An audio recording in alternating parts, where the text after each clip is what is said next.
Hi everyone, welcome to week one. We'll be talking about agents and publishers. We'll start out with a brief history of the publishing industry. We go back in time hundreds of years ago. Publishing and distribution in the Middle Ages or during the Renaissance was not exactly like what we would understand today. It was not truly a commercial endeavor. If we go back 1,000 years ago, let's say to the 1100s, the 1200s, it was not commercial. Most people during that time period couldn't even read or write.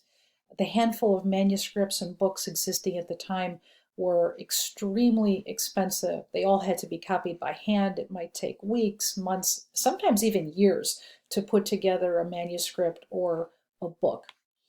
It was mostly in the hands of scribes as well.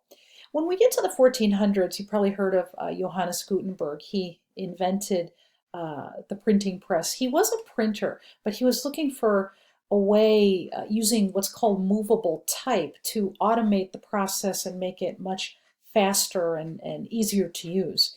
When Gutenberg perfected the printing press with movable type and the ability to actually typeset a document, a very tedious process where you're taking little lead or pewter embossed or raised letters, and you have a tray in front of you, and you're putting together every single letter of every single word of every single sentence of every single paragraph until you create the entire page. It's a tedious process, but when your typesetting is done, it's easy because you just ink up the letters, you put the paper on top of it, and then using the press from the press mechanism of the printing press, you're able then to immediately have the page done. A Gutenberg press could actually do 8 pages at one time. So that made printing a lot quicker, and it also brought down the cost of books too. I had an example. Let's say you've got an ordinary paperback book, something we might have today. I was reading an interesting article not long ago that talked about when all of those manuscripts had to be written by hand. Something like an ordinary paperback we might pay $15 for today, let's say, in the 1100s would have cost the equivalent of about $70,000 in today's money.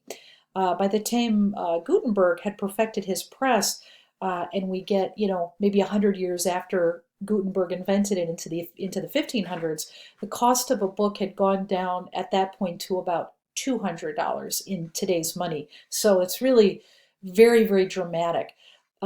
We also start to see the rise of the Industrial Revolution by the 1700s, and you have a mass exodus of people leaving the farms where they would work, going into the cities to work in factories, mills, mines, and so on.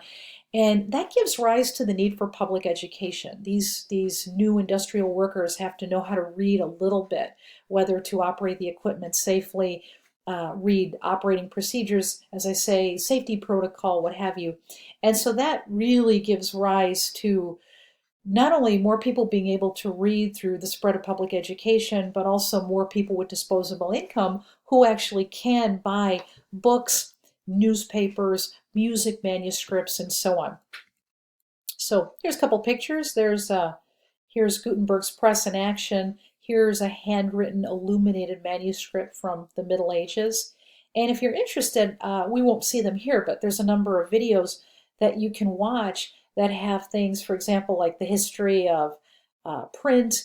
You can watch a Gutenberg press in action and so on. And then we have more modern things. We've got a press from the 1950s here, and also a modern web press printer. So you can watch those in your free time if you'd like.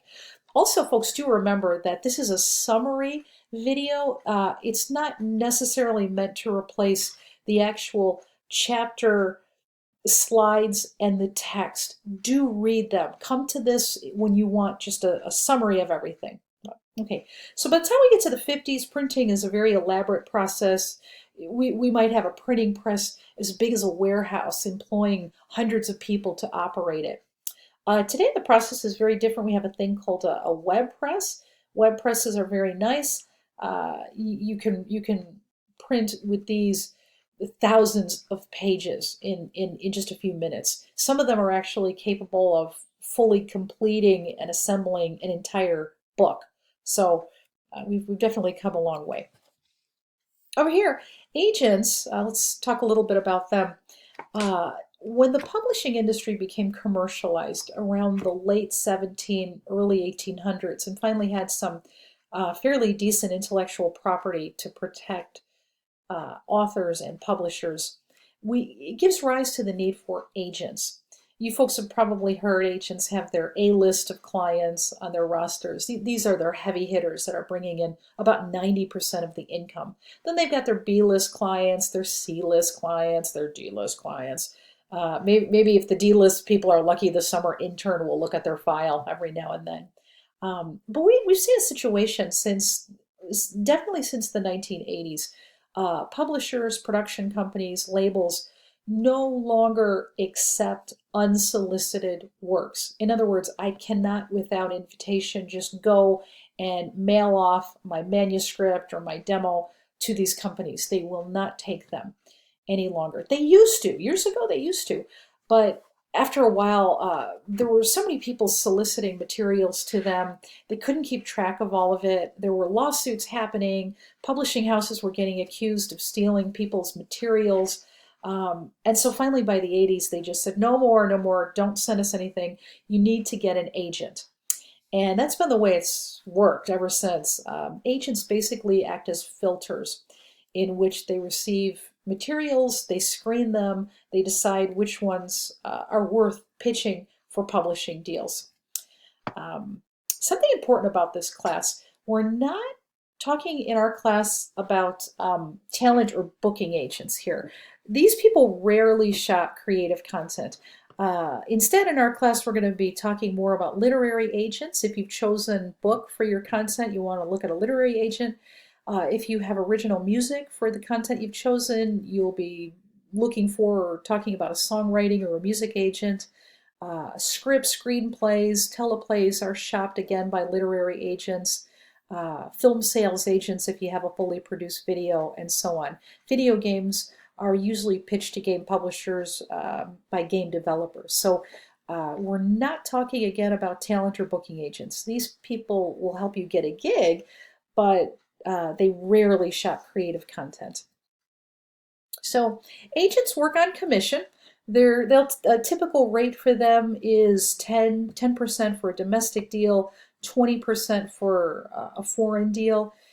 Uh, they'll usually want an exclusive contract with you and a power of attorney. That's industry standard. You would send a query letter to them. If you're pitching books or music, we call it a query letter. If you're pitching scripts, screenplays, or teleplays for film and TV, we call it a pitch letter. It's the same thing. If you're pitching a game idea, we call it a concept paper. Same thing, just industry specific, what we call it. The letter is really your effort to convince the agent to take you on as a client and to try to sell your work.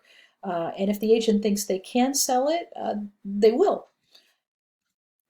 So here, it's a little video about agent query text. You might want to watch that. It's a good one. And in our next section, we'll be talking about publishers. I think I'll do this and then we'll see how, then I'll pause. We'll have a new video for the next material. But here, if agents are successful and they can get you a publishing contract, usually what you'll be doing in a traditional deal with the publishing house is assigning or selling your copyright to them.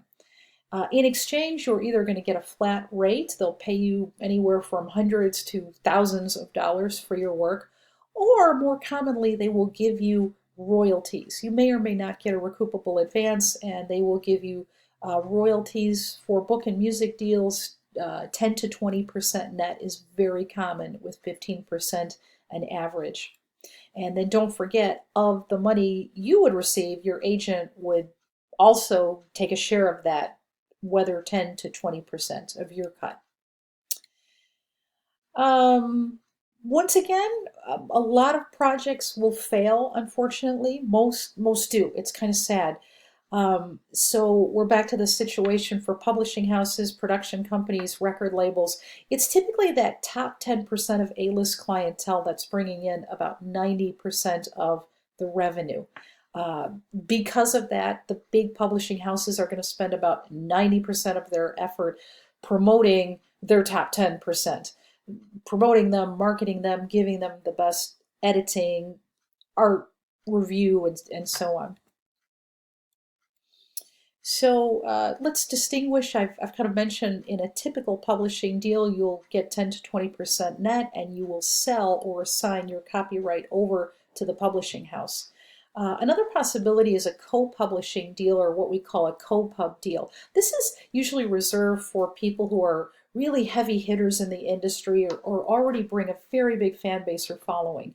In this situation, they would typically split royalties 50-50 with the publisher, and also share ownership 50-50 of the work with the publisher, which is why we call it a co-publishing deal. Usually the creative person, as I say, is bringing the fan base or the following with them, and usually guaranteed sales, possibly in the millions. In exchange, the publisher will take on the administrative roles of uh, distribution, legal, royalties, and so on. So essentially, our publisher's role is to acquire content, market and manage the assets, and then handle all of the business and legal requirements for the catalog of works that they own. Okay, okay.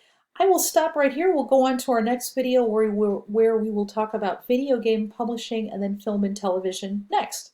Okay, see you soon.